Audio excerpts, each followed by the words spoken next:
only me. Many people are planning it now, or even regretting that they are living in Kaliningrad region. Those sanctions target specific items that transit EU territory, in this case via rail through Lithuania to and from Russia. The sanctioned goods, steel and other goods made from iron ore, will no longer be allowed to transit Lithuania. It is done with consultations with the European Commission and under the European Commission guidelines. In many ways, Kaliningrad is a historical anomaly, once part of what was called East Prussia, but taken by the Soviet Union from Nazi Germany at the end of World War II, and then became part of the wider USSR.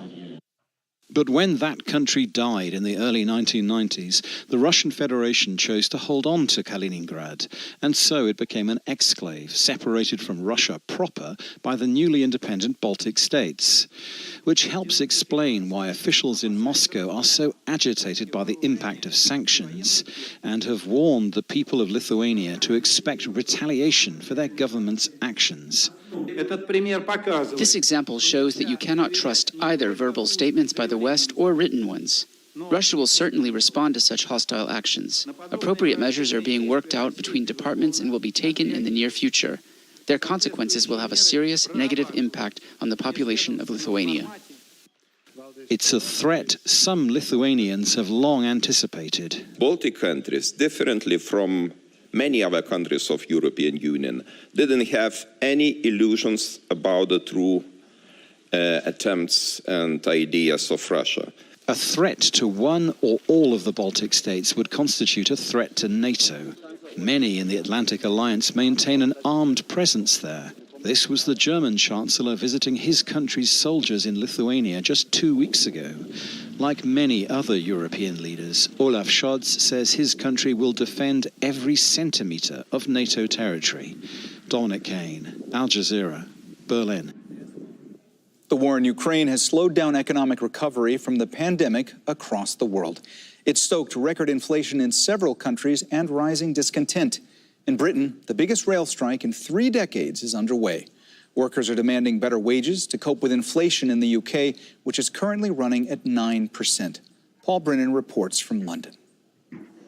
London's Waterloo Station is one of Britain's biggest and busiest, but not today, not this week. 3 alternate strike days on Tuesday, Thursday and Saturday, interspersed with 3 days of minimal service, mean travel misery for millions. This kind of disruption is just ridiculous. Everyone knows they're well paid. How was the journey? Horrible. I'm coming from Harlesden. Over there, I was supposed to take a train to Stratford. It has been cancelled 4 times. From Wimbledon it was fine, but now going to Seven Sisters is going to take me very, very long. So the journey will be 1.5 hours, which is too much. And everybody's like messaged on the work group, that there's heavy traffic on the roads as well. So let's see, yeah. Only around 20% of the normal service is running, and only on half of the network, mainly the lines running into big cities. In many rural and regional areas, there is no train service at all. The dispute between the RMT Rail Union and the employers Network Rail and the train operating companies is largely over pay and the impact of inflation on workers' wages. But the government, which directly finances Network Rail, has also ordered it to find $2.5 billion of savings. Network Rail says that's possible if staff accept new working practices. But the union says that will mean 3,000 job losses and jeopardise safety. They want to rip up our terms and conditions that we've negotiated with the companies. They're even threatening to lower pay and extend working hours in the train operating companies. And the majority of our members have not had a pay increase for 2 to 3 years, so we've got a lot of problems. We will continue to do all we can to find that sweet spot of compromise that is affordable for the employers, affordable for the taxpayer, affordable for the fare payer, and the RMT and our employers can live with. At his regular meeting of Cabinet, Prime Minister Boris Johnson branded the strikes as unnecessary and wrong. He called on the British public to stay the course during what's expected to be a lengthy disruption. The UK economy is experiencing the combined effect of Brexit, the war in Ukraine and its effect on energy costs, as well as the inflationary pressure of the post-pandemic recovery. And rail workers are not the only ones complaining. The RMT is one of Britain's strongest unions, some might say most militant of unions, with their ability to paralyse the rail network during an industrial dispute. But the concerns that the RMT have raised about the difference between people's pay packets and the cost of living at the moment, the rate of inflation, are shared across many different industries and other professions. Teachers, doctors, nurses, local government workers all have pay deals in the pipeline with the government, and they're likely to be offered less than the rate of inflation. And that means a summer of discontent is looming. Paul Brennan, Al Jazeera, Waterloo Station. The Palestinian Health Ministry says that a Palestinian man was killed when he was stabbed in the heart by an Israeli settler in the occupied West Bank. Witnesses say Ali Harb was working on his land when a group of settlers attacked him. Human rights experts say there's been an increase in violence by settlers against Palestinians in the occupied West Bank. Firefighters are trying to put out a large wildfire on Turkey's southern coast. The blaze broke out on Tuesday near the resort town of Marmaris. It's reportedly spreading fast because of windy weather conditions. There are fears of a repeat of last year's wildfires, which the government called the worst in Turkey's history. Tens of thousands of hectares were destroyed across the Mediterranean and Aegean coasts. Bangladesh has sent troops to try to help millions of people trapped by floodwaters in the northeastern areas. It's the worst flooding in the region in more than a century. And as Tanvir Chowdhury reports from Sylhet, the government is struggling to get drinking water and food to those affected. Shukr Ali is a livestock farmer who lost his home in the floods. He and his family have been living on the side of this road for almost a week now, without any kind of help. Go and see the condition of our home. What is the point of talking about it? It is only Allah who can provide. He is the one who gives and who takes away. Sweetie Begum is waiting for government assistance on the outskirts of the city of Sylhet. After queuing for hours, she is beginning to lose hope. There is water all around my home, chest deep. We've been sitting here waiting for relief for hours, and so far we've received nothing. Armed forces have rescued or evacuated more than 100,000 people from two of the worst-hit districts in the northeast. Many others are still stranded in remote rural areas. This is one of the many schools in Sunamganj and Sylhet region that has been used as makeshift shelter for those villagers who were affected by the flood. Most of the people took shelter on their own. Now they're in desperate need for food and fresh water. Even residents in urban areas with better drainage systems are affected. We've never seen floods like this in our lifetime. Our home has water up to the hip. We've no running water and electricity. We're now using rainwater. During her visit to the area, Prime Minister Sheikh Hasina said future building developments should take into account the number of natural disasters that Bangladesh experiences. Many of these people are still recovering from the last month's pre-monsoon flash floods. We left our home to take shelter here. There's no food or fresh water. It would help if we got some relief from the government so we can get by. For the poor rural farmers who have lost everything, it'll take months, if not years, to rebuild their homes. They need all the assistance they can get, but help is yet to come. Tanvir Chowdhury, Al Jazeera, Sylhet, Northeast Bangladesh. In neighboring India, dozens of people have died after flooding and landslides in Assam state. Soldiers have been deployed to get supplies to areas that are cut off. Tens of thousands of people have already been moved to safety, but many are still stranded. Floodwaters in southern China have reached record levels after weeks of heavy rain. Rivers burst their banks in two provinces, forcing thousands of people to escape to higher ground. Floods, droughts, and wildfires are becoming deadlier and more common. Scientists are blaming climate change for these disasters. Some are investigating its signs in what's known as snowblood in the French Alps. Katia Lopez-Hodayan explains. From afar, these mountains in the French Alps seem picture perfect. But up close, scientists are finding more of this: red patches known as snowblood. The color is actually microscopic algae. Scientists suspect it turns red to protect itself from intense sun rays. When it's in the snow, it accumulates a pigment, like sunscreen, to protect itself from the light intensity. It's the same concept as people going skiing and putting on sunscreen. So fundamentally, the algae is still green, but it's hidden behind a big shield of red pigment. About 2,500 meters above sea level, a team of experts is collecting samples to see if climate change is fueling snowblood. Researchers say it appears to be part of a vicious cycle. When the level of carbon dioxide increases in the atmosphere, we find red snow more often. It's likely linked to global warming, and the warmer it is, the more algae appears, and the more algae, the faster the snow melts. Snow levels are dropping as a result of rising temperatures, and the Alps have been hit disproportionately hard. Locals who are out in the mountains tell us they're seeing these formations of red snow in the early summer. Some of the patches can be subtle, but others can be extremely strong. If it continues, scientists say excessive snowmelt in the Alps has the potential to affect entire ecosystems far beyond its mountains. Katia Lopez-Odoyan, Al Jazeera.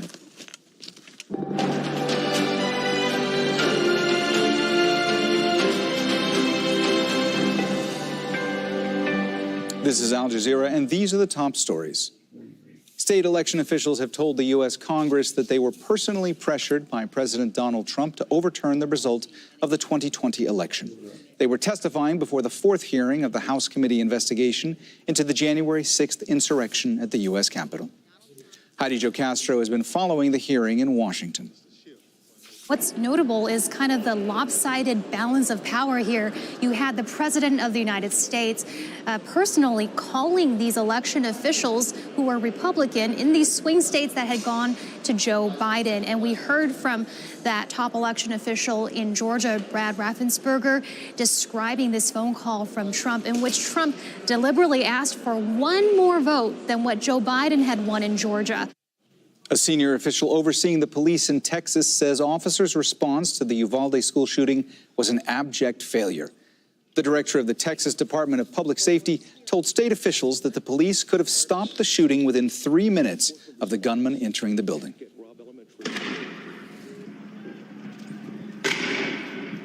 The police and army in Ecuador have used tear gas and pellet shots against indigenous protesters in the capital, Quito. A nationwide strike began 9 days ago to demand lower prices for fuel and food. Moscow says it will retaliate after Lithuania stopped transmit of some goods to Kaliningrad. The Russian exclave is locked between Lithuania and Poland. The restrictions are part of a range of EU sanctions. The Palestinian Health Ministry says that a Palestinian man was killed when he was stabbed in the heart by an Israeli settler in the occupied West Bank. Witnesses say Ali Harb was working on his land when a group of settlers attacked him. Human rights experts say there's been an increase in violence by settlers against Palestinians in the occupied West Bank. Firefighters are trying to put out a large wildfire on Turkey's southern coast. The blaze broke out on Tuesday near the resort town of Marmaris. It's reportedly spreading fast because of windy weather conditions. There are fears of a repeat of last year's wildfires, which the government called the worst in Turkey's history. Those are the headlines. The news continues here on Al Jazeera after World Cup Countdown, South America. The second episode of this series explores the rise of the major drug cartels and their reign of terror in the 1970s. The Mexican government literally told the traffickers, we have to produce the body, because they knew he was dead. America's public enemy number one is drug abuse. And the launch of the international war on drugs, drug trafficking, politics and power, the age of drug lords on Al Jazeera.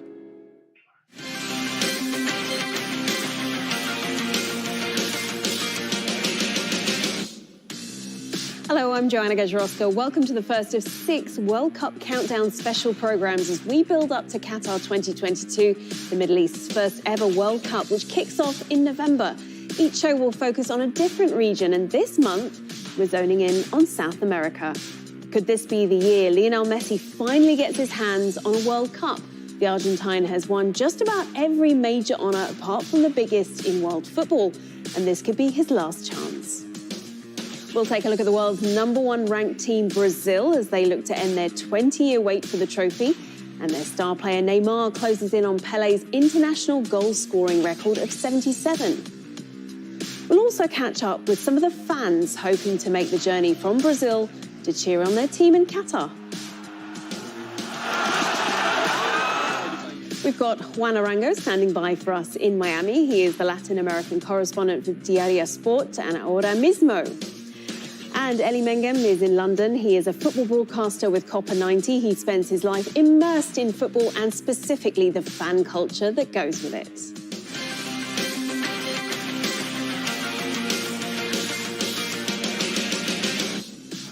So there's just 5 months to go until the biggest show in sport arrives here in Qatar. All 32 teams have now booked their places for the tournament, divided into 8 groups of 4, with only one capable of going home with the trophy. We'll go into the groups in more detail a bit later on, but first, our correspondent Andy Richardson brings us up to speed on what's been happening here in the host nation as we tick ever closer to kick-off. An exclusive waterfront club in Qatar's capital city Doha is now closed to new members. Wales, Australia and Costa Rica have become the final countries to qualify for this year's World Cup. Excitement for the World Cup is building, not only in Qatar. We see that the excitement is all over us, especially with all the countries that qualified. Demand on tickets is extremely high, and I know that it's going to be disappointing for some fans that wouldn't be able to find their tickets, but we can see that people who have got their tickets are excited. Official World Cup artwork is in place at Qatar's main airport, designed to give arriving fans an immediate sense of the experience to come. I hope that it can resonate with all the visitors coming into the country, and the airport is an excellent location because it's like the doorway to the country. I wanted to show some part of our culture, our football culture, that anybody could relate to. Organisers expect more than 1 million fans to come to the country during the World Cup, and Qatar can expect to take on a distinctly South American feel come November. Applications from fans in Argentina and Brazil led the way during the latest round of international ticket sales. 3 of the 4 most in-demand group games all involved Lionel Messi's Argentina team. Fans and players are set for a unique experience. The most compact World Cup in history, being played not in its usual slots of June and July, but in November and December to avoid Qatar's summer heat. Instead of finishing the season and break and go on their holidays and then reset, have to come to a country and do a mini pre-season and, sort of like get the rhythm going again. And I experienced it 4 times.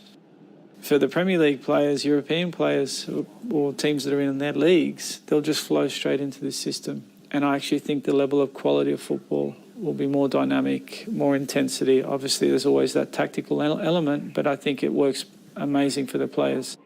Is the fact that this is a very compact country with minimal travelling, is that going to help the players, do you think? Not only the players, the fans too, because the player has always a comfortable life. They have a private jet, everything is organized. But you have to think the same about the fans. And this is sure the best for the fans when they have short distance and they can watch maybe 2 games for the day. A World Cup like no other is being promised. The host nation now just has to ensure it's delivered. Andy Richardson, Al Jazeera, Doha. Well, we're focusing in on South America in this show, and we thought we might be talking about Peru becoming the 5th side from the region to book their ticket to Qatar. But as Andy mentioned in that report, it was Australia that went through at their expense, beating them 5-4 in a penalty shootout in the playoffs here in Qatar. There were joyous scenes in the Aussie changing room, but as you can imagine, it was a different vibe back in the Peruvian capital of Lima, as Mariana Sanchez reports.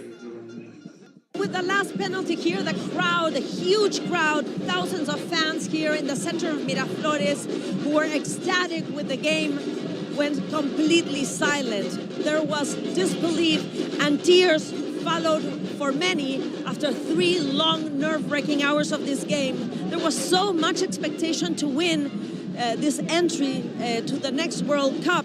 The country was mainly paralyzed. The government declared a holiday, and for many, it was the most important day of their lives in many years. I feel disappointed. I expected much more from Peru. Australia is not the greatest soccer team. In In this country immersed in political upheaval, many say that this loss will be significant. So let's get a closer look at the groups. Instead of Peru, it is the Australians who find themselves heading to their 5th straight World Cup. And they're in Group D alongside the defending champions France, as well as Denmark and Tunisia. Okay, well, let's bring in Ellie Mengen first. Ellie, were you as surprised as everyone else was that Australia qualified out of that game? Yes, absolutely. I mean, as an Australian myself, I went into the game thinking we've got a very slim chance of even getting close to a result. I'm still waking up every morning thinking, wait, are we actually in this? You have to remember, Peru were 20 places above Australia in the FIFA rankings. So for us to not only get a result, but a result in a game that meant so much to Peru, we're stunned, to be quite frank. This is hardly a vintage Socceroos squad. This is a very average Australian side compared to the last 4 sides that have competed for the previous 4 World Cups. Juan Arango, thousands of Peruvian fans made it across to Qatar for that match, and it is going to be such a shame not to see them here come November. Well, it is. It's going to be a major shame that, one of the more intense fan bases that you got to see in Russia ends up not being in Qatar. But that's a different point. I mean, I think what Ellie said is very true. Many didn't expect Australia to be there, but Australia were able to execute their game plan much better than Peru. Stay there, guys, because we're going to shift our focus now to Brazil, who are currently the world's top-ranked team.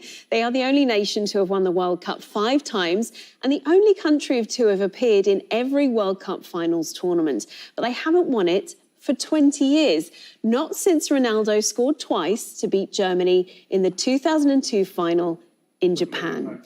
Things look promising this time round, though. They boast one of the biggest stars in the world in Neymar, and they finished qualifying well clear at the top of the South American table, unbeaten in their 17 games. Monica Yanakiev caught up with some Brazil fans in Rio de Janeiro who are hoping to make the journey to Qatar to cheer on their team. Football is more than a game in Brazil. It's a passion. And 41-year-old Luiz Carvalho dos Santos is an example of how far Brazilians will go to cheer for their team. He created the Green and Yellow Movement, an international network of more than 100,000 fans to root for the Brazilian team whenever and wherever it plays. We already have our own headquarters in Doha, with some 10 people helping us organize things here. Santos himself was recently in Qatar. He was invited, together with fan leaders from 33 other countries, to visit the Gulf nation and discuss logistics. Fans always face difficulties. For example, during the Brazilian World Cup, we weren't allowed to take our instruments to the stadiums, which is absurd. Now we'll be able to. The meeting was very helpful to discuss mass accommodation, to let us know what size instruments we can take, and to understand the culture of the country, which is very different from our own. The Green and Yellow Movement became known in the last World Cup in Russia with a hit song reminding people that Brazil is the only country that won 5 championships: 1958, 1962, 1970, 1994, and 2002. Now the group is already practicing to sing what they hope will be Brazil's 6th victory in Doha. Brazil has many chances of winning a 6th cup. It's one of the world's best teams. The players are excited. They have the same coach as in the 2018 tournament, and the team was undefeated in the qualifying games. Carlos Falconieri already bought his ticket from Rio to Qatar, with stopovers in Italy and Egypt. I've been following Brazilian team for many years. 1994 in the United States, 1998 in France, 2006 in Germany, 2014 offshore in Brazil, and 18 in Russia. But not many Brazilians will be able to afford such an expensive trip, especially in a moment of economic crisis. That's why the movement is planning events in Brazil. The Green-Yellow movement has 174 embassies to represent their fans all over the world. They're present in 14 countries, including Qatar, and in all Brazilian states. Right now, we're standing at their headquarters in Rio de Janeiro. Romulo Duarte, the movement's ambassador in Rio, says his job is to pick a place in the city they can decorate with banners and flags and where fans can watch the games together. But Qatar, he says, will host a unique party. During the World Cup in Russia and even in Brazil, the distance between stadiums was huge. In Qatar, they'll be an hour away from each other. Fans from all over the world will be concentrated in one place. I imagine there will be more fans than the local population. It will be an invasion of fans. The Green and Yellow movement wants to attract fans from other countries like Pakistan, India, and Bangladesh. They're making videos with their songs to be translated into many languages, all of them cheering for Brazil. Monica Yanakiev, Al Jazeera, Rio de Janeiro. Just picking up on that report from Monica there, Elie Mangum, what is it about the Brazilian team that's so attractive to international fans? Well, I think it's a combination of a few things. Their style of play that they've always had, their unique, iconic green and gold kits, they really stand out.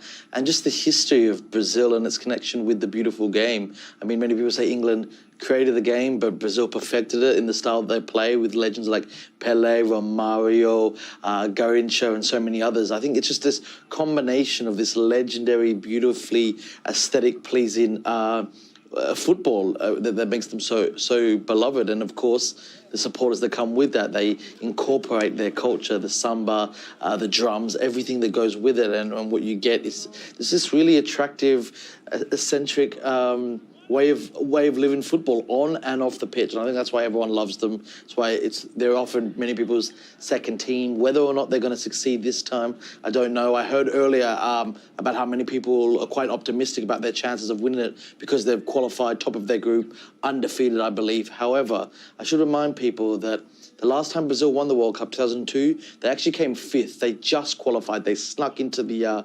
2002 World Cup, and then that's when they won it. So I often find that some teams do best when they sneak into the tournament, not when they just glide in. There will be many of these matches taking place at Brazil nighttime, really. So how much of an impact, if any, will that have on how this World Cup is being followed over there? Well, I think that I don't know, actually. I haven't thought about it like that. But Brazilians, they'll party at any hour of the day or night or morning. So I don't think it's really going to affect them there. I remember, once again, they won the World Cup in South Korea and Japan. It was the early morning there, I think 5 or 6 a.m. And I remember scenes of Copacabana Beach when they won it there. So I don't think it really matters to Brazilians. They will party whenever, wherever. Well, let's just take a look at Brazil, who are in Group G alongside Serbia, who didn't progress out of the group stages at the last World Cup in 2018, and Cameroon and Switzerland, who failed to qualify for the tournament in Russia altogether. It's hard to see them not make it out of this group. Juan, let's bring you in now.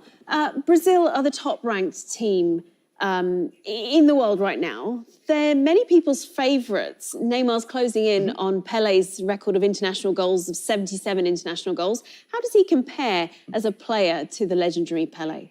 You know what? There was a great... I spoke to a couple of former Brazilian players in the past, and it wasn't referring Neymar, but it's kind of giving you an idea of how they're able to play. They would say, you know, when Maradona would take off his boots, you'd see that his left boot was a bit more worn out than his right. With Pelé, it was both that were worn out just equally. He was very good ambidextrous from an ambidextrous standpoint. He was able to play on both ends. He was able to be that player that can pull the strings. And I think there's a lot of similarities to Neymar in that aspect, although Neymar plays over on the left and a little bit wider a lot of times. But it's also I guess the impact that he has from a media aspect that ends up being what Neymar ends up being set apart from everyone else and ending up in a very rare air type of situation where you start to see those comparisons to Pelé, where you start to see that he's the one that has the burden of over 220 million people on his shoulders, like he did back in 2014 and like he did back in 2018 as well. So every little thing is so microscopic and so overanalyzed when it comes to him. So I think that's where the similarities do end up coming through. But you have a player that is very intelligent when he's able to have the ball at his feet, that understands where he needs to be and how he needs to play. But more importantly, he understands what he means to not just the national team, but to Brazilian football right now. So a lot of pressure there on Neymar's shoulders. Well, guys, we'll just go from one South American powerhouse to another. Brazil's great rivals, Argentina. All eyes will be on Lionel Messi to see if he can finally get his hands on the World Cup. He and his teammates are in good form on an unbeaten run of 32 games, during which they have claimed the Copa America title, which was Messi's first international trophy. Well, Argentina is synonymous with the World Cup thanks largely to Diego Maradona, who won it in 1986. He died in 2020, so this will be the first edition without him on the pitch, coaching, or in the stands. Teresa Bo reports from Buenos Aires. A plane to honor Argentina's football legend Diego Maradona. A flying museum that's meant to carry Maradona's history around the world and also to Qatar for the World Cup. This transcends everything and goes beyond what you can imagine and say. How far can a fan go? Well, as far as a plane goes, it's beautiful. The former World Cup winner died of a heart attack in November 2020. And this year's World Cup will be the first one without the man many in Argentina see as a national hero. But if for many, Maradona will be watching the World Cup from heaven, Lionel Messi will be the one everyone in Argentina will be looking at.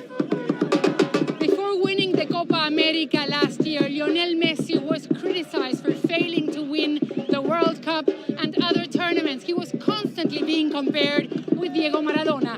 But the situation is completely different now. Lionel Messi is heading to Qatar with the full support of his country and his fans. At this football stadium in Buenos Aires, fans say time is not moving fast enough. People are anxious to see Messi and national team play. What we're seeing now is that there's a team, and we're going to make it far in the World Cup. Diego Maradona, I saw him live in this stadium, but Messi is in my heart. Argentina is in the middle of an economic crisis.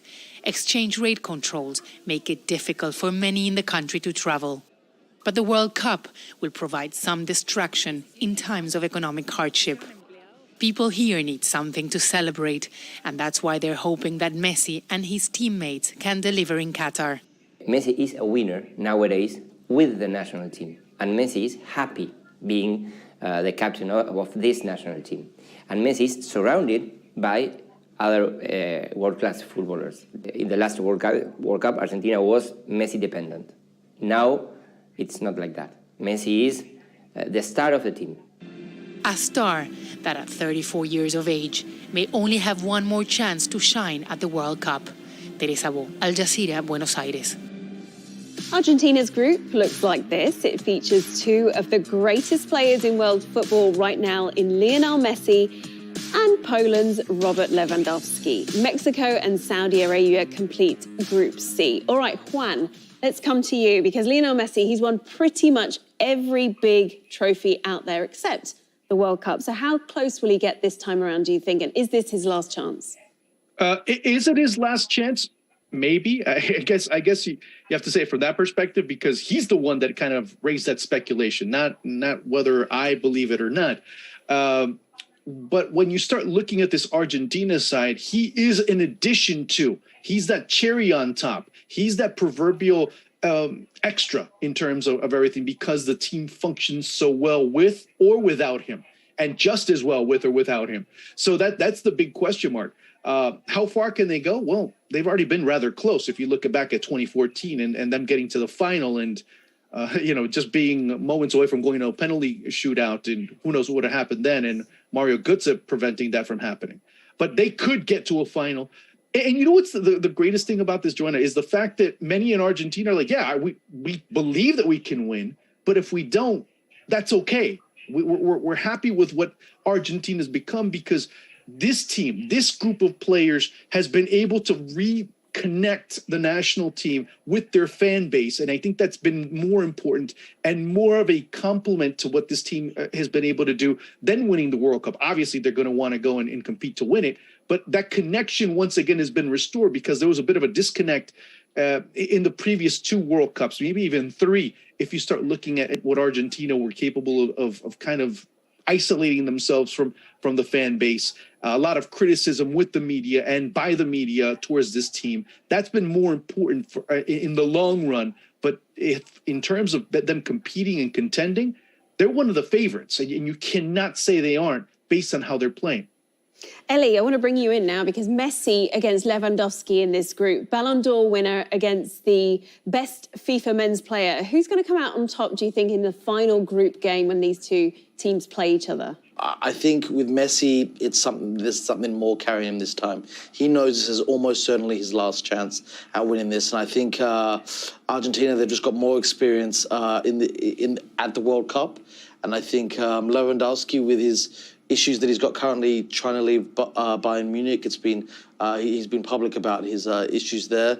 I think Messi's all in. He's focused on Argentina, and I think he knows this has to be his time.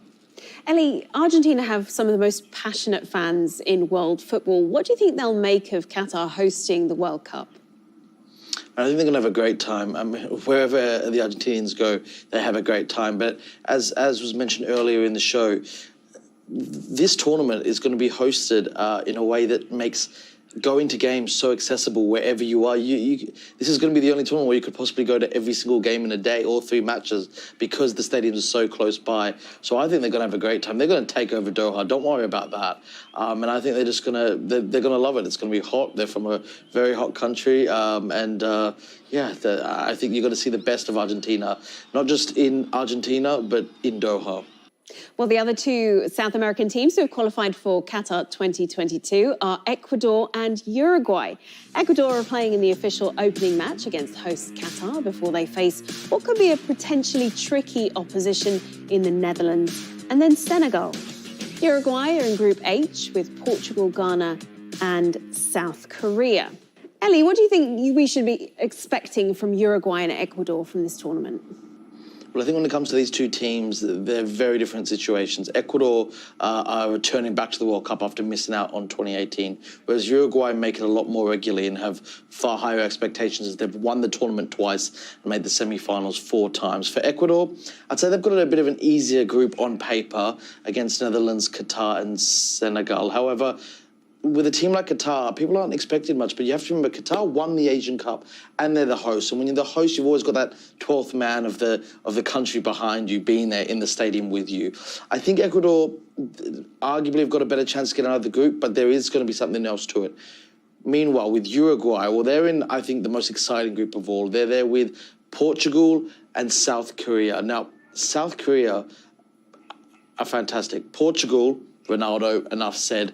But then they've got Ghana as well. And you've got to remember, Ghana and Uruguay have history. The 2010 World Cup, they met in the quarterfinals where the game went to extra time. And in the 120th minute, Ghana headed the ball over the line, Asamoah Gyan, and it was stopped by Luis Suarez's hands. It was an obvious penalty. Ghana missed that penalty. The game moved to a penalty shootout where Uruguay prevailed. It is one of the most legendary moments in games in the history of the tournament. And Ghana, I can guarantee you there is not a Ghanaian who has forgotten about that match, where they were and the heartbreak they went through. They're going to be out for revenge. It's the last game. It's Uruguay's last game of the group stage. Actually, it's the last game of the entire group stage. And I think if you add up a game against Ronaldo and Portugal, a game against Heung-min Son and South Korea, and then obviously the emotional game of Ghana, I think it's Ecuador who are going to go out of the group and not Uruguay. That's my take. And Juan, Ellie mentioned some of the tricky opponents that both Ecuador and Uruguay face. How do you see them faring? Do you think they will get out to the last 16? 98%. There was a poll made in Ecuador. 98% of the population in Ecuador prior to World Cup qualifying said Ecuador going to the World Cup? Huh? You kidding me? No. And now many are eating their words, and they really believe in this young side. You have a very interesting group of teams that could end up surprising many. Uruguay can get knocked out of the group stage just as easily as they can get up into the semifinals. So that ends up being a very, very interesting and wide scope of opportunities. Okay, so expect surprises at this World Cup is what you're saying. Juan Arango and Elie Mangem, thank you. That's all from the show, but we'll be back next month, switching continents to focus on the 5 African teams that will be heading to Qatar as we get ever closer to the main event itself, which starts November the 21st. And of course, here at Al Jazeera, we'll keep you right up to date every step of the way.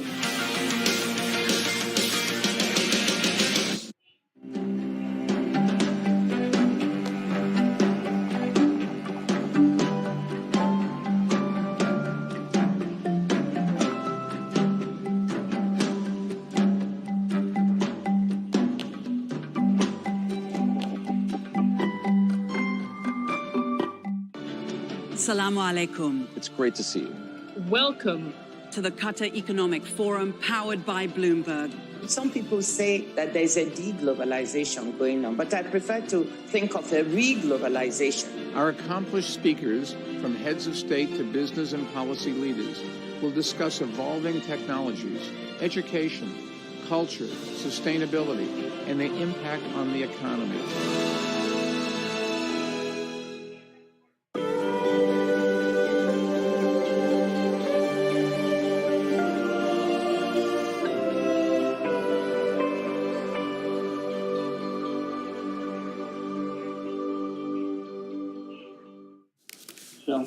So what are we going to do here, folks? I only need 11,000 votes. Fellas, I need 11,000 votes. Give me a break. U.S. election officials say then-President Donald Trump pressured them to overturn the results of the 2020 presidential election.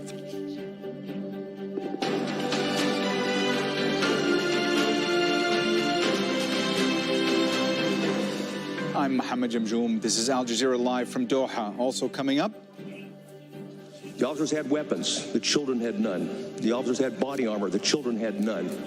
a top Texas safety official says police could have stopped the Uvalde shooting within 3 minutes. Anger in Ecuador. Police used tear gas on indigenous groups protesting against rising fuel prices. And large parts of Britain grind to a halt in the biggest rail strike in 30 years.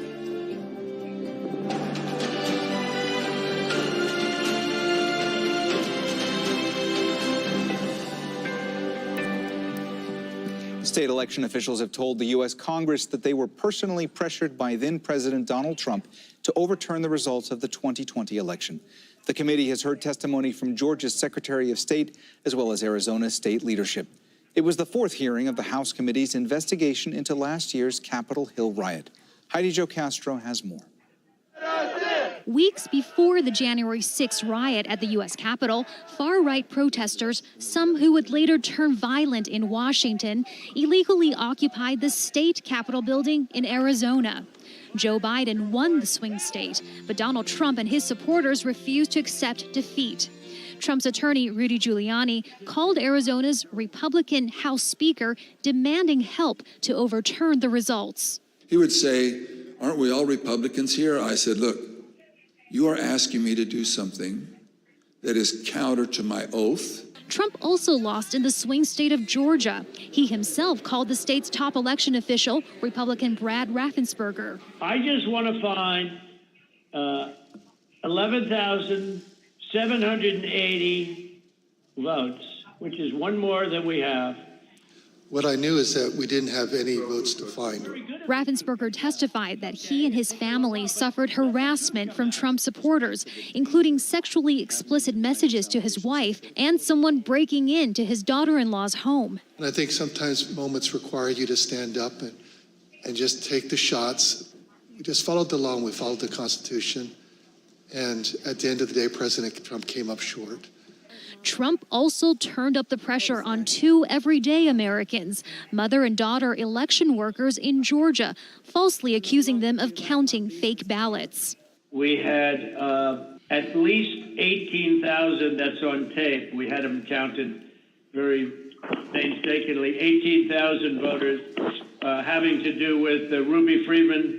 She's a vote scammer, a professional vote scammer and hustler. Do you know how it feels to have the President of the United States to target you? The President of the United States is supposed to represent every American, not to target one, but he targeted me. An investigation has cleared both women of wrongdoing, and widespread voting fraud was never found in any state. Our democracy held because courageous people like those you heard from today put their oath to the Constitution above their loyalty to one man or to one party. The system held, but barely, and the question remains, will it hold again? Even before Tuesday's hearing began, Trump posted on his website that his phone call pressuring Georgia's Secretary of State to find votes was, quote, perfect. He called the January 6th committee crazed Democrats and again falsely alleged that the election was stolen. Heidi Jo Castro, Al Jazeera, Washington. Jennifer Victor is a professor of political science at George Mason University. She explains that the Justice Department doesn't need these public hearings to pursue a criminal investigation against Donald Trump. The Justice Department doesn't need this public spectacle in order to gather their evidence or to determine whether or not they have cases that they could bring forward. The Congress could collect that evidence and present it to DOJ, or DOJ could present it on their own, collect it on their own, without this the series of public hearings. And so maybe the fact that there are public hearings going on of this sort that are very polished, that are very well put together, that are presenting an extremely coherent and concise narrative on very specific questions relating to January 6th. It may suggest that what Capitol Hill or what Congress or those involved in the hearings are hoping for is more of a public campaign where other actors, where the public or advocates or the news media might put pressure on DOJ to help bring things forward. Most of the way that people already think about those events is baked into the electoral calculus, if you will, at this point. And I don't think this is in any way being presented by Democrats as a way to try to affect the outcome of the midterm elections. If that was the case, they'd be doing this in October, not in June. Most people who are watching have already have some strong opinions about what happened on January 6th. I take this more as the leaders on Capitol Hill are bringing this forward because it's the right thing to do, because after January 6th insurrection occurred, Congress was unable to use its constitutional powers to impeach and remove the president from office and to prevent Donald Trump from running for office again. A senior official overseeing the police in Texas says officers' response to the Uvalde school shooting was an abject failure. The director of the Texas Department of Public Safety told state officials that the police could have stopped the shooting within 3 minutes of the gunman entering the building. Armed police officers waited outside classrooms for over an hour while the gunman carried out the massacre, in which 19 children and 2 teachers were killed. 3 minutes after the subject entered the West Building, there was a sufficient number of armed officers wearing body armor to isolate, distract, and neutralize the subject. The only thing stopping a hallway of dedicated officers from entering room 111 and 112 was the on-scene commander, who decided to place the lives of officers before the lives of children. The officers had weapons, the children had none. The officers had body armor, the children had none. The officers had training, the subject had none. Mike Hanna has more from Washington, D.C. There's been mass criticism of the police action, or rather lack of action, in the wake of the tragedy in Texas. But here we've had, for the first time, the most explicit timeline given to that sequence of events. The senior law official within the Texas is telling the Senate, a special Senate committee, that the police waited for some 80 minutes before getting into the classroom and killing the 18-year-old gunman. Now, there has been massive reaction in the week since, as recently as last night, where parents of the dead and the survivors met the school board in the Uvalde school, and there they were making very clear their demand that the police must be held accountable. In particular, the police officer the chief of the Uvalde School District, Pete Adondo, who they hold primarily responsible for what happened, and they are demanding that he be fired immediately. Now, the evidence is likely to give even further fuel to those demands. The Senate has been discussing behind closed doors a framework agreement signed by 10 Republicans and 10 Democrats to institute a series of gun control measures. Now, we've understood in the course of the day sources saying that they have reached an agreement, that it is now a question of finalizing the text of the draft bill, and there may be a hearing even as later this evening in terms of the procedural aspects. The police and army in Ecuador have used tear gas and pellet shots against indigenous protesters converging on the capital, Quito.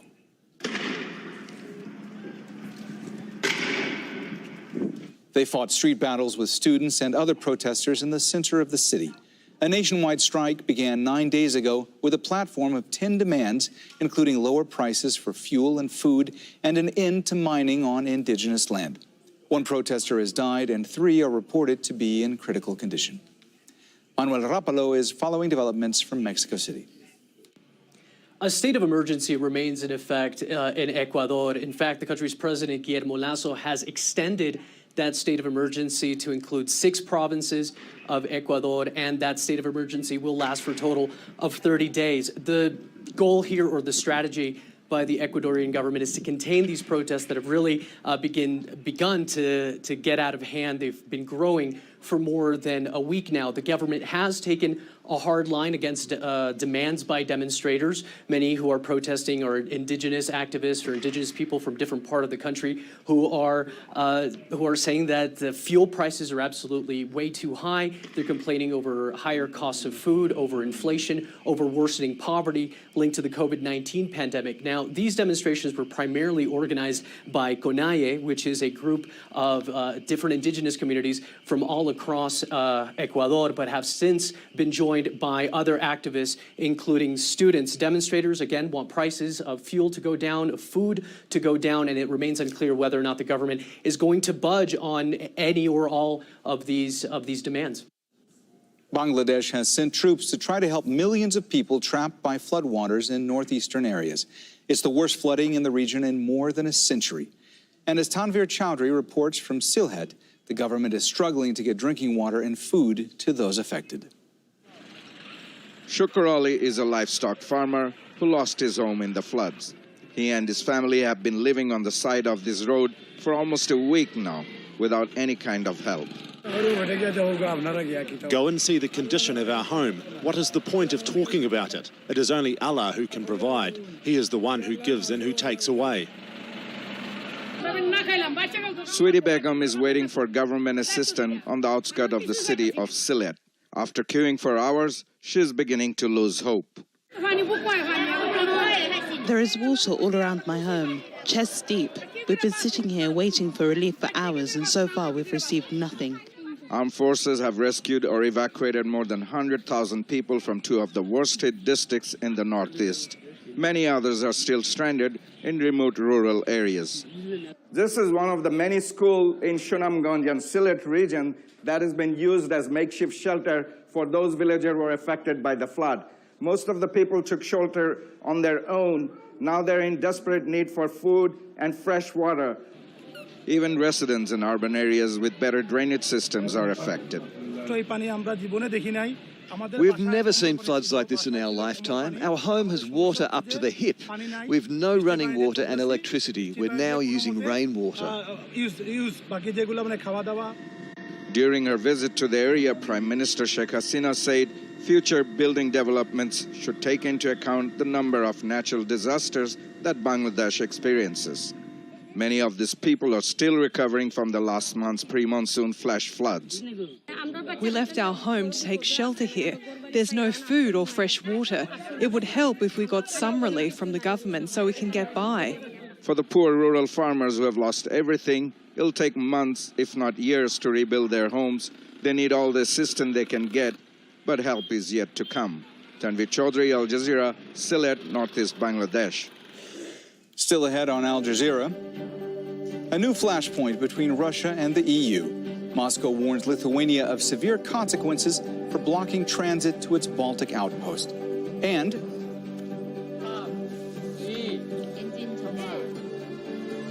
Liftoff in South Korea as the country takes a giant leap into the commercial space industry.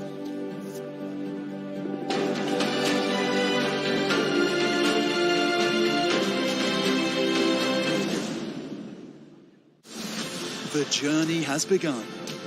The FIFA World Cup is on its way to Qatar. Book your travel package today.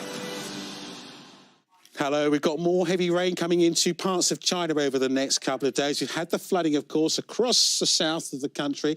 The Mayu front is nudging a little further northwards as we go on through the next day or so. So that will bring some drier, clearer weather down towards the south. If anything, bump into this area of wetter weather a little further north. The two merge together and bring some really heavy showers into northern parts of China towards the Korean Peninsula. So as we go through Wednesday on into Thursday, look how it really ramps up. Some very heavy showers, thundery downpours, possibility, the likelihood of some localised or even flash flooding into parts of the Korean Peninsula, even across the Yellow Sea. East China Sea, we could see some wetter weather into central parts of China, but down towards the south, generally dry now. Some relief from those heavy rains.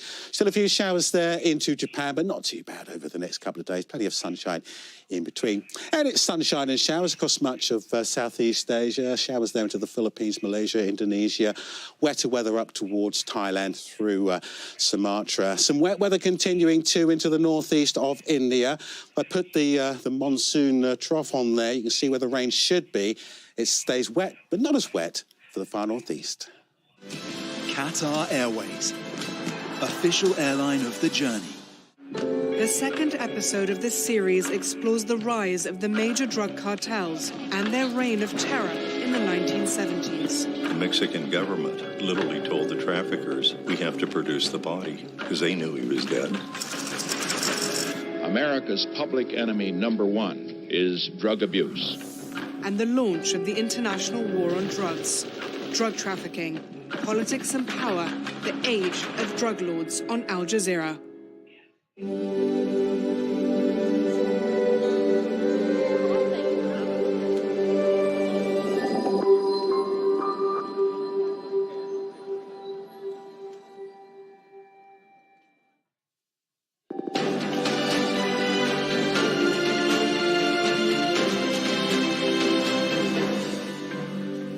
You're watching Al Jazeera. A reminder of our top stories this hour.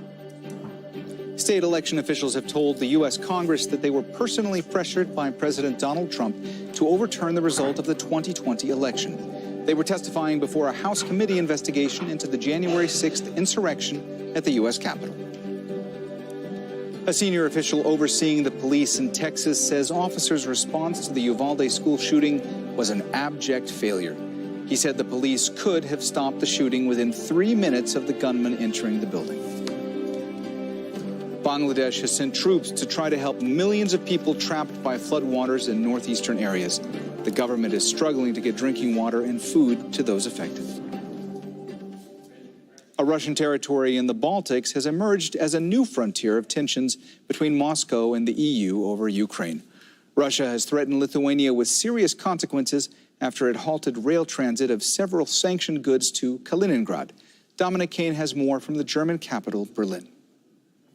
This is the main port in Kaliningrad. Its facilities are important to the Russian economy, for this is the only all-year-round ice-free port the country has on the Baltic Sea. Many products essential for the local population in the Russian exclave come by sea, but many more come by land and are now being stopped. And if people in the stores are to be believed, EU sanctions are hurting.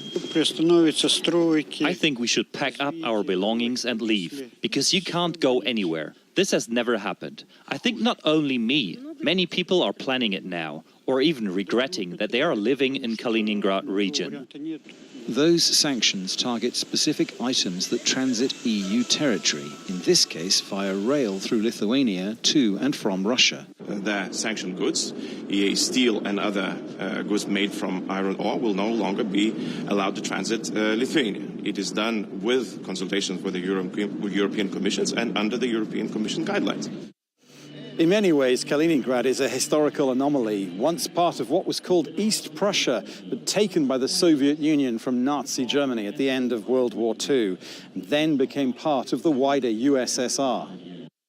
But when that country died in the early 1990s, the Russian Federation chose to hold on to Kaliningrad, and so it became an exclave, separated from Russia proper by the newly independent Baltic states, which helps explain why officials in Moscow are so agitated by the impact of sanctions and have warned the people of Lithuania to expect retaliation for their government's actions. This example shows that you cannot trust either verbal statements by the West or written ones. Russia will certainly respond to such hostile actions. Appropriate measures are being worked out between departments and will be taken in the near future. Their consequences will have a serious negative impact on the population of Lithuania. It's a threat some Lithuanians have long anticipated. Baltic countries, differently from many other countries of European Union, didn't have any illusions about the true attempts and ideas of Russia. A threat to one or all of the Baltic states would constitute a threat to NATO. Many in the Atlantic Alliance maintain an armed presence there. This was the German Chancellor visiting his country's soldiers in Lithuania just 2 weeks ago. Like many other European leaders, Olaf Scholz says his country will defend every centimetre of NATO territory. Dominic Kane, Al Jazeera, Berlin. The war in Ukraine has slowed down economic recovery from the pandemic across the world. It stoked record inflation in several countries and rising discontent. In Britain, the biggest rail strike in 3 decades is underway. Workers are demanding better wages to cope with inflation in the UK, which is currently running at 9%. Paul Brennan reports from London. London's Waterloo Station is one of Britain's biggest and busiest, but not today, not this week. 3 alternate strike days on Tuesday, Thursday and Saturday, interspersed with 3 days of minimal service, mean travel misery for millions. This kind of disruption is just ridiculous. Everyone knows they're well paid. How was the journey?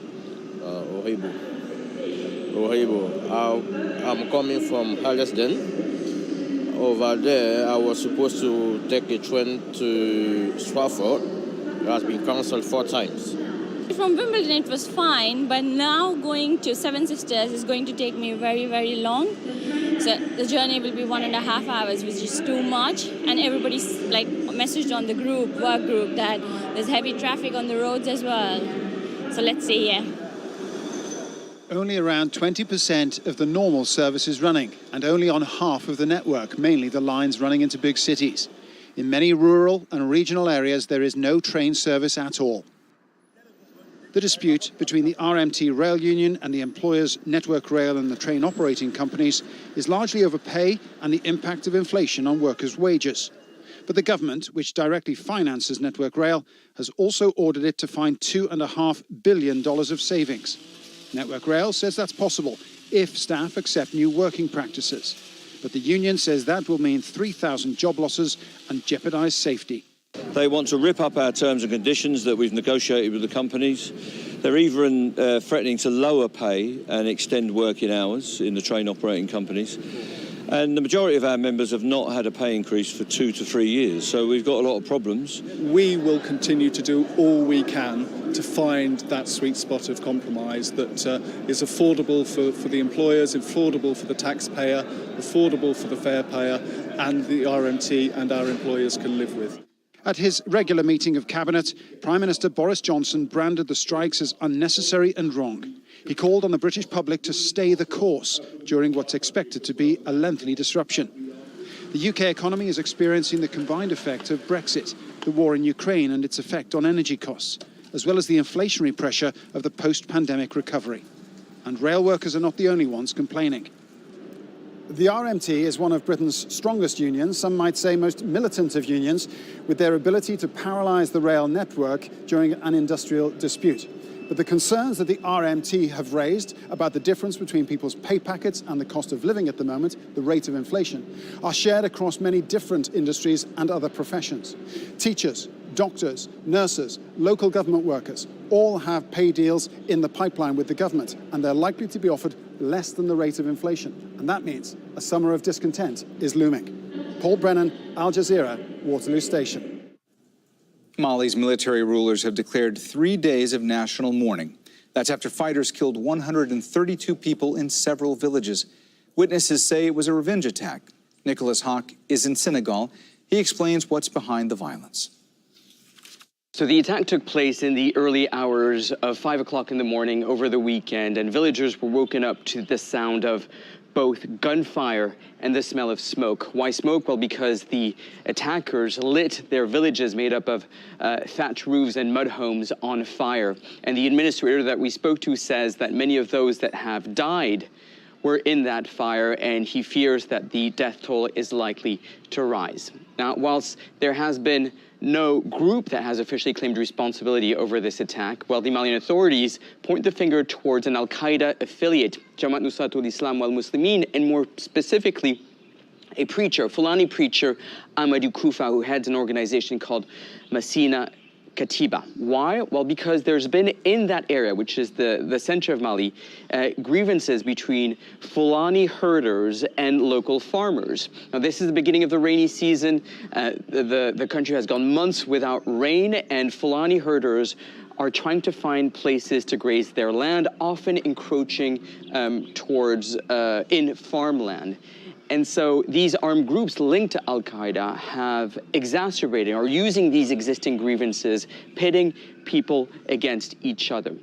During this attack, villagers called for help. They called the Malian authorities, the police, the UN peacekeeping force. Well, despite the presence of a UN peacekeeping force just 2 hours away on a helicopter to the site of the attack, despite the Malian forces, despite the presence of Russian fighters nearby, well, none of them intervened. So there's a sense of anger and frustration among the local villagers that not enough is being done to try to tackle the situation. Interestingly, the French that had a military base in Menaka, in the region where this attack took place, just handed over that military base to Malian forces. So they could have intervened, but they didn't. Why? So there's so many questions that are left unanswered. There's 3 days of national mourning. A government official from Bamako is expected on the ground to reassure a population that is angry and frustrated as attacks go unabated. The Palestinian Health Ministry says that a Palestinian man was killed when he was stabbed in the heart by an Israeli settler in the occupied West Bank. Witnesses say Ali Harb was working on his land when a group of settlers attacked him. Human rights experts say there's been an increase in violence by settlers against Palestinians in the occupied West Bank. Israel is conducting military drills in the area of Masafer Yatta in the occupied West Bank. They're the first since the Israeli Supreme Court rejected a Palestinian appeal against a firing zone there. The court's decision means that Palestinians could be forcibly evicted. Nida Ibrahim reports from Masafer Yatta, southeast of Hebron, in the occupied West Bank. The Israeli army has put up these targets here in Masafer Yatta in preparations for military exercises that are expected to last for 1 month. This area is called Masafer Yatta, and people have recently lost an appeal at the Israeli Supreme Court to stay on their lands. The Israeli Supreme Court effectively gave the Israelis the green light to evict Palestinians as the Israeli army declared the area a firing zone. This is a closed... we can't go there? You can't. Okay. It's a closed property. Everything here is... you can say firing range. Firing range. Now, activists from the surrounding areas came here. They took out those targets as a way to prevent the Israelis from conducting exercises in the area. Look at all these vast areas. Israel occupied parts of Yatta in 1948, other parts in 1967. Not only can they train the Israeli army over there, but the American and Russian ones too. But they come here to our lands instead. The Israeli military presence, the demolitions, the military drills are all seen here by people as prelude to forcible eviction that could take place any minute now. But people tell us that these scare tactics are not working. They say they've lived here for decades. This is home, and they have nowhere else to go. South Korea has successfully launched a test commercial satellite, which could be a big boost for its space industry. Rob McBride reports from near Naro Space Center off South Korea's south coast. With this launch, South Korea has joined an exclusive international club, one of only a handful of nations able to put satellites into orbit commercially. The three-stage rocket called Nuri, meaning world, was carrying a 1.5-ton test satellite up to 700 kilometers above the surface of the Earth. A first attempt last October failed when the rocket's third stage malfunctioned. That added to the anticipation of this launch, bringing large crowds to the beaches facing South Korea's Nauru Space Center. They weren't disappointed. The engineers believe they've fixed the problems and that this time Nuri will become the first homegrown South Korean rocket to put a satellite in orbit. I came here for the first launch and it was a disappointment when it failed, so this time I'm hoping for success. At the moment of ignition, I said, wow. Then the roar of the rocket made me so proud. I feel like we've joined the ranks of truly advanced countries. 70 minutes after the launch, the country's science minister was able to claim success. Fellow Koreans, the sky of the Korean universe has been opened wide. Now the government plans to increase the technical reliability and stability of the Nuri rocket through 4 more launches by 2027. This launch has further accelerated the pace of rocket development on the Korean peninsula. North Korea says it launched its first satellites years ago, but many analysts believe that was just a cover for the development of its long-range ballistic missiles. Rob McBride, Al Jazeera, Gohung, South Korea.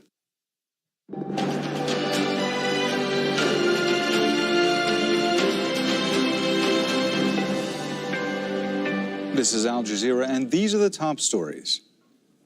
State election officials have told the U.S. Congress that they were personally pressured by President Donald Trump to overturn the result of the 2020 election. They were testifying before the 4th hearing of the House Committee investigation into the January 6th insurrection at the U.S. Capitol. Heidi Jo Castro has been following the hearing in Washington. What's notable is kind of the lopsided balance of power here. You had the President of the United States personally calling these election officials who were Republican in these swing states that had gone to Joe Biden. And we heard from that top election official in Georgia, Brad Raffensperger, describing this phone call from Trump in which Trump deliberately asked for one more vote than what Joe Biden had won in Georgia. A senior official overseeing the police in Texas says officers' response to the Uvalde school shooting was an abject failure. The director of the Texas Department of Public Safety told state officials that the police could have stopped the shooting within 3 minutes of the gunman entering the building.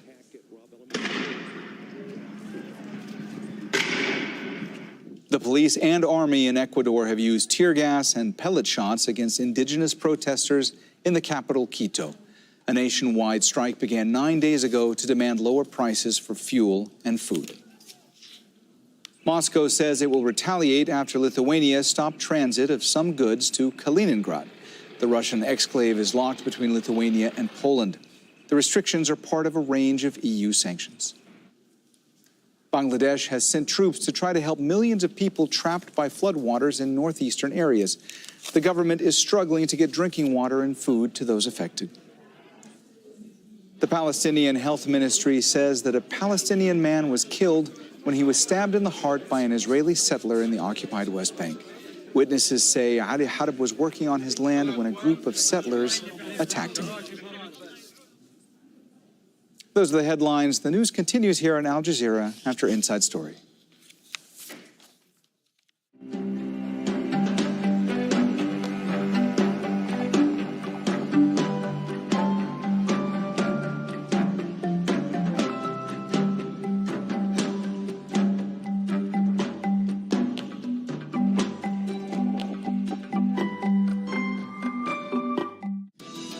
Bitcoin butchery, cryptocurrencies struggle to regain ground after losses not seen in years. What prompted the sell-off?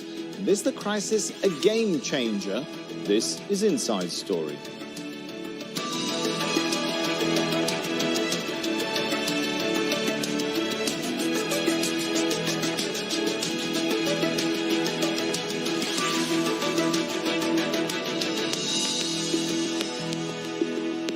Hello and welcome to the show. I'm Sami Zaidan. Well, the crypto gold rush is going through another dip, but this time it's gone so low, some are warning it may not stop. Many digital currencies have seen their values reach zero. That's knocked a lot of confidence out of the market, creating a domino effect reaching all the way to the top. The mother of them all, Bitcoin, is in trouble. Two major trading platforms have dropped it. One cited technical problems and the other the so-called crypto winter, meaning the current extreme market conditions. Well, as investors become increasingly nervous, more have been selling off their coins. Pretty scary times in the Bitcoin space, but actually not something we haven't seen before. This is an asset that went down 94% back in 2011 and came back from the dead. It went down 84 or 85% after the peak in 2013 to the trough of late 2014, early 2015. And then again, went down, I believe, about 85% from 19,700 to around 3,150, if I recall, in December of 2018. You have to be 70% lucky and 30% knowledgeable to win in this market. If you are in the right place at the right time, there is no way you can't win. And it's not like 5 times, 10 times, or 2 times profit. It's almost 100 times, 500 times, 1,000 times. There is no state, no institution, no organization that gives you this kind of profit. You just have to be lucky, actually. Well, the more people sell Bitcoin, the less it's worth. People have been selling big time. In November, the crypto coin reached a record high value of nearly $70,000 US. But in the following months, it started going down, reaching 35,000 in January. It took another blow in early May, falling below 30,000. And by June, it had lost another $10,000, dropping below its benchmark value of 20,000.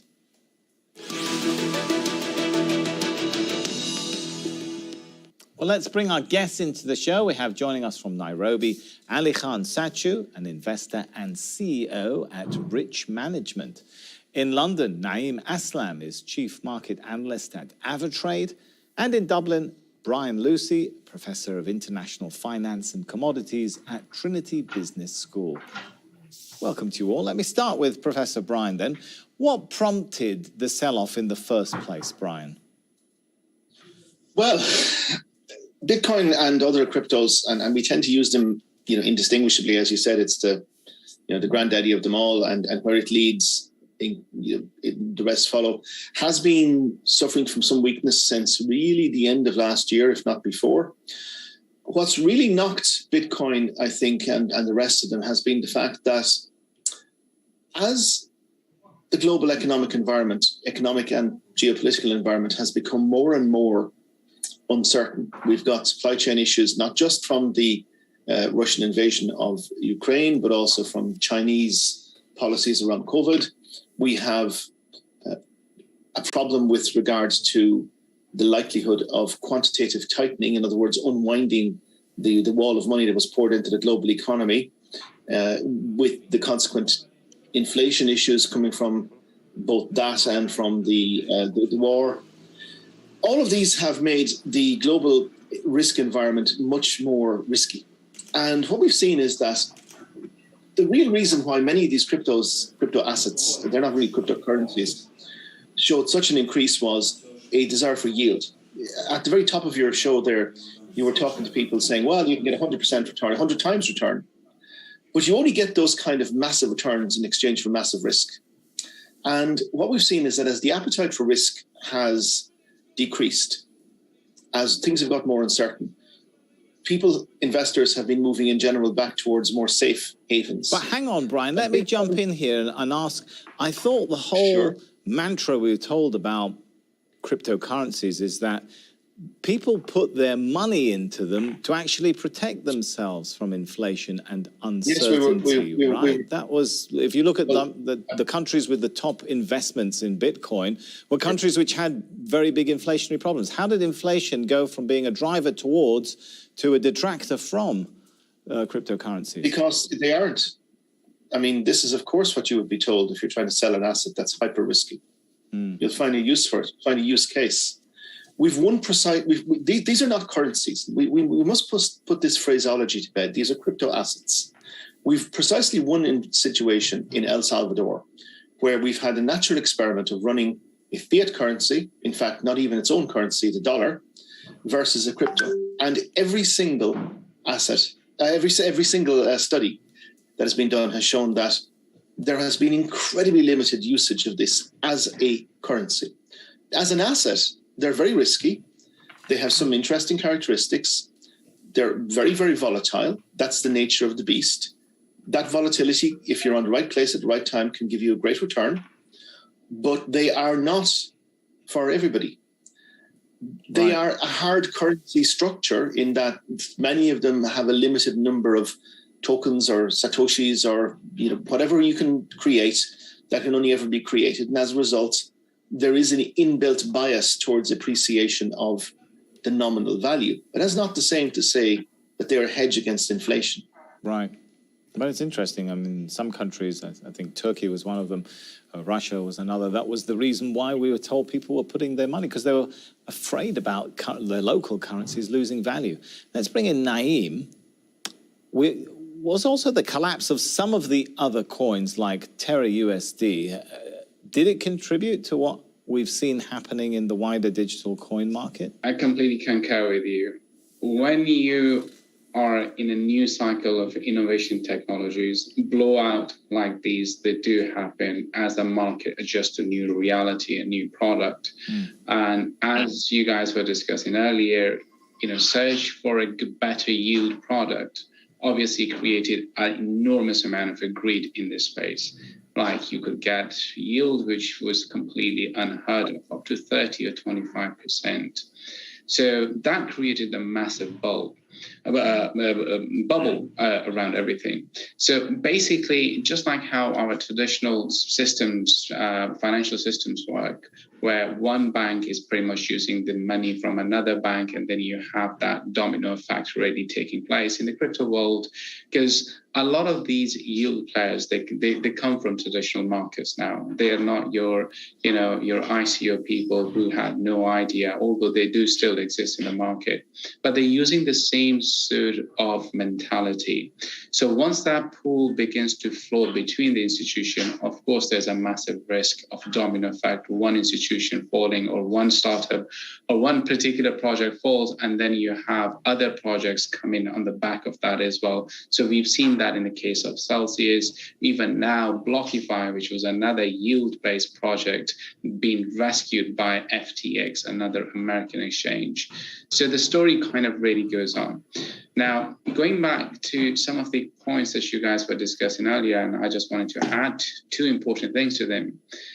Look, I'm not saying that Bitcoin is still not a hedge against uncertainty. I'm not saying that Bitcoin is not hedge against inflation.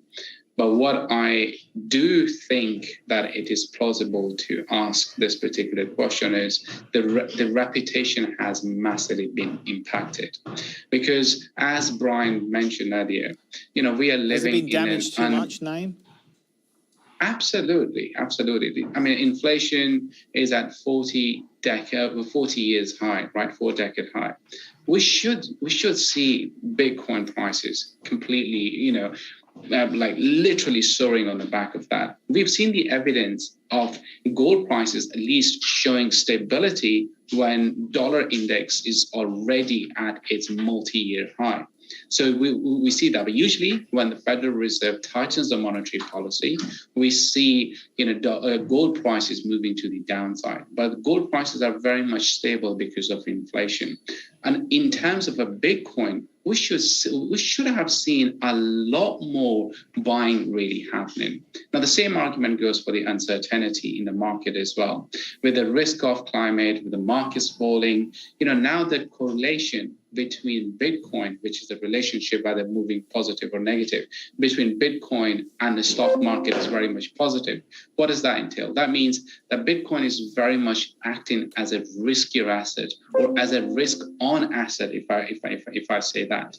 And it's more appropriate statement, not as a risk-off asset, because we don't see Bitcoin moving to the upside when stock markets are moving in the other direction. Right. So, Ali, I guess what we're saying so far here is that There was Bitcoin or digital currencies, cryptocurrencies were simply a mechanism for wild gains, a lot of risk. And when it wasn't delivering that kind of gain anymore, the bubble was too big and it just had to burst at some point. I couldn't agree more. It reminds me of that quote by Hunter S. Thompson, life should not be a journey to the grave with the intention of arriving safely in a pretty and well-preserved body, but rather skidding broadside in a cloud of smoke, thoroughly used up, totally worn out, and loudly proclaiming, wow, what a ride. We've had the ride. The ride is over now. Essentially, Bitcoin and cryptocurrencies were not the antidote to central bank bubbles. They were a symptom of it. And in the last 2-3 years, the era of free money, the era of, the trampoline, the idea that you could generate those returns that were described at the beginning of your show, the fear of missing out, FOMO, all were conducive for this extraordinary bubble that we saw develop. And unfortunately, the bubble is now deflated. I think we've still got considerable downside. It is no longer investable by any institution. We had that period when the likes of Elon were piling into it and then promoting all kinds of other coins like Dogecoin. But any institution now reporting Bitcoin or even a cryptocurrency on its balance sheet is going to find its CFO shown the door, in the blink of an eye. So I think what we're seeing now is really the end of an era. It was exciting. Some people made a ton of money. More people have lost it. But essentially, this gig is over. All right, And those are it's just big a question- words, Ali. The gig is over. Yeah. I can see Naeem is shaking his head in disagreement. So I want to give him a chance to come in here with the different perspective on this. Is the party over, Naeem? Are you packing up? Never, and I really put my money where my mouth is because I'm literally, for disclaimer purposes, I'm a big holder, and I hold Bitcoin in my wallet, and I'll continue to do that even at a lower price. Even though what Ali and what Brian was saying, a lot of this was just driven by pure speculation, pure greed, and the era of easy money, people borrowing money to buy digital currencies that they perhaps couldn't really afford, that's over now. It wasn't so much they weren't so much buying money, if I could jump out, borrowing money. Right, go ahead. It was that with money sloshing around the system, you're going to have a situation where it's going to fly into all sorts of areas where you can get a return, particularly when you got relatively low inflation, as we've had over the last 5-7 years. And it's not just Bitcoin, it's not just NFTs. There's been a whole host of other assets where there have been rapid price appreciation. But it's one of the assets which are deflating because there's not enough money throwing around now. Well, it's not so much that. I think it's because it's the first one that really deflated was the NFT, because the idea that a picture of a monkey in a hat would have inherent value other than being a picture of a monkey in a hat was always completely bonkers. These crypto assets have some.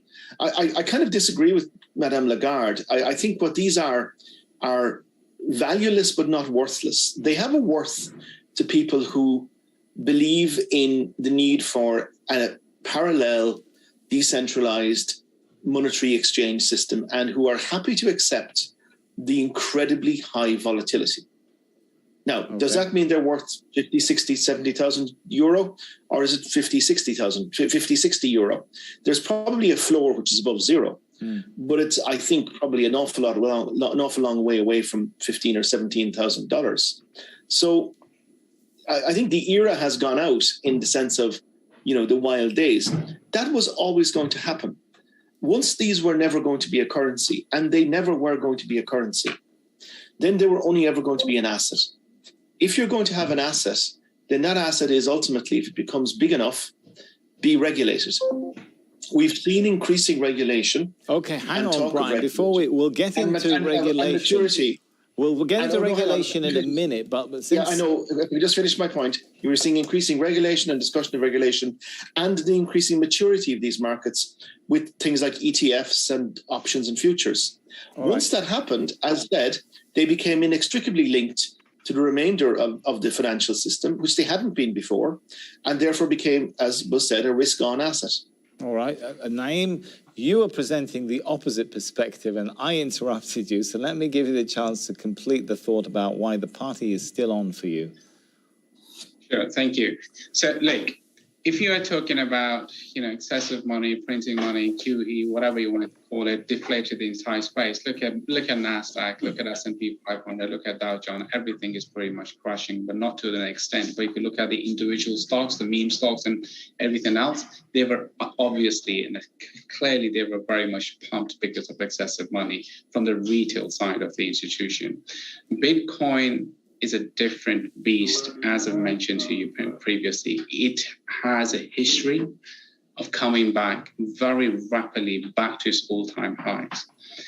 And I think my only concern in relation to this particular one is that I wanted to see that credibility coming back a little bit, meaning Bitcoin needs to reestablish itself as a hedge against uncertainty, as a hedge against inflation. Those are the two primary concerns in relation to that. But having said that, I think given where the price is currently, and then yes, there are odds that perhaps we may see a move further to the downside, perhaps 13 to 15,000. That is where I see the floor or a massive. So you don't really think, coming. Naeem, that it's going to head to zero?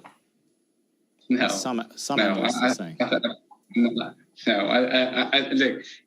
we had many of those calls, and then the simple answer to that is just listen from one and then let it go from the other side, because it's all about filtering through the noise and then looking through that. What is the really future for this one? All right, Ali, all right, let me ask Ali, do you agree with that? Have we approached the floor here? No, look, I think, we're going to see face-ripping, short-covering rallies, because when something falls like this, you're always going to get these very vicious bounces. But I think, what we've seen now is a turning point. It was exponential to the upside. It's now exponential to the downside. I mean, if you can make an argument that it could go down as low as 1,000, where it was somewhere in 2016. Okay, it might not go to zero, but it's going a lot lower. And I think it's a feedback loop. And at a more macro level, as I said earlier, this was a symptom of central bank bubbles. It was not an antidote to them. And now we're exiting the era of central bank bubbles. It's impossible for Western governments to run their economies by just printing endless amounts of money. And this is why we've got inflation lifting off. And what it tells us is the world understands that the hedge against inflation is hard or soft assets like food, like oil, like wheat, things you can't print. And essentially, those are the true hedges.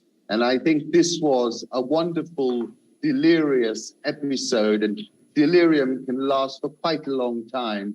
And it did last for a very long time. But ultimately, I go back to that South Sea prospectus, where it was said, there are many schemes. This is a scheme, the carrying on of an undertaking of great advantage, but nobody knows what it is. And frankly, to this day, nobody really does. All right. They give you I a lot love of the technical variety in language. perspective we're getting here. Very different. Can I make a request? Can I make a All request? right, very Let's briefly, then we want to go to back- Brian. Very back briefly, here. Aslan.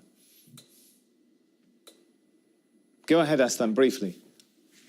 Sorry, I'm saying, can I make a request? And that is, let's have three of us back here towards the end of this year and look at the price action. All right, that's a good one. All right. Somebody's That going to sounds be great. right and someone's going to be wrong.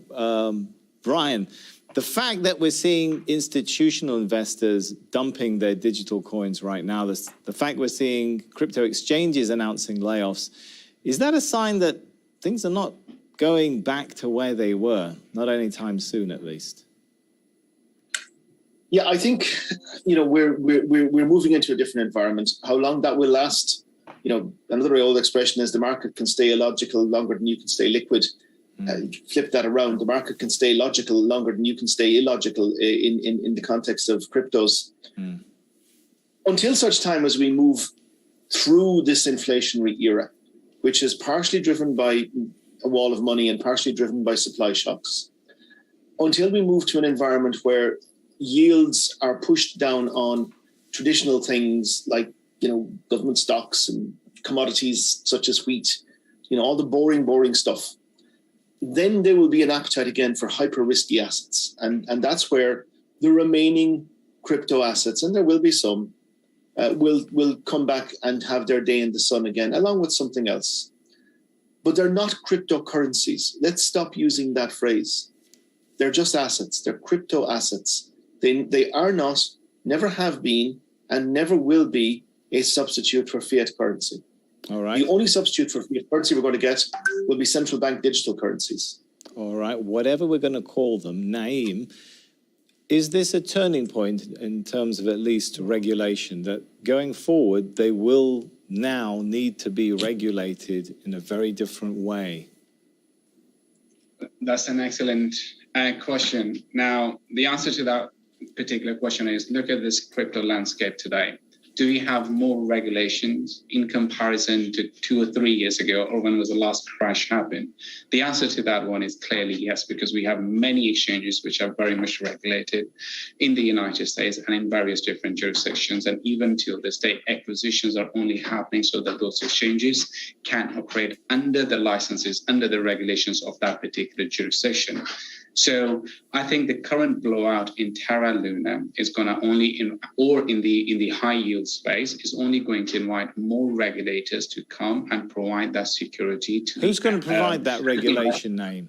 And what will it mean for what was supposed to be a very free-flowing, decentralized, I don't want to use the word currency because I know Brian doesn't like it, but you know what I mean. Look, I think there are still so many different proposals on the table. Who is really going to provide that? But there is one thing very clear. As human being, you want it to be governed by one single entity, whatever jurisdiction you are. And that goes back, and that's why the fiat currencies are really working, or any other currencies, because you have a central bank, you have a governments which can really come in, and then they can initiate some phenomena like bank run. They can stop that. They can say that you cannot withdraw more than 300 euros or 250 euros during the PIGS crisis. Right? We've seen that. We do not have that currently in the crypto space. But now, yes, we do see some initial reactions and actions by these particular companies, such as Celsius and few others, where they're saying, okay, you know what, all withdrawals are suspended. But the that's companies not regulation, are still that's desperation. That's desperation, because the whole point of having decentralized peer-to-peer finance is that it isn't regulated, that the market finds its own regulation. Stopping people from transacting on unregulated markets is not regulation. It's people trying to prop up liquidity positions for perfectly sensible and sane reasons. The reality is, we know where this goes. It'll be regulated by the SEC. It'll be regulated by the FSA. It'll be regulated by the ECB. It'll form part of some successor to MFID. It'll be just another boring but very risky set of assets. All right, I'm afraid we are out of time. I know that we've got plenty of different perspectives on this, and perhaps, as Naeem said, we'll come back and talk about this all again when either, the coin has gone up or down. But for now, thanks so much, guys. It's been a great discussion. Thank you. So thank our guests, Ali Khan Satchu, Naeem Aslam, and Brian Lucy. And thank you too for watching. You can see the show again anytime by visiting our website, aljazeera.com. For further discussion, head over to our Facebook page. That's facebook.com/AJ Inside Story. You can also join the conversation on Twitter. Our handle there is @AJ Inside Story. From me, Sami Zaidan, and the whole team here in Doha, for now, is goodbye.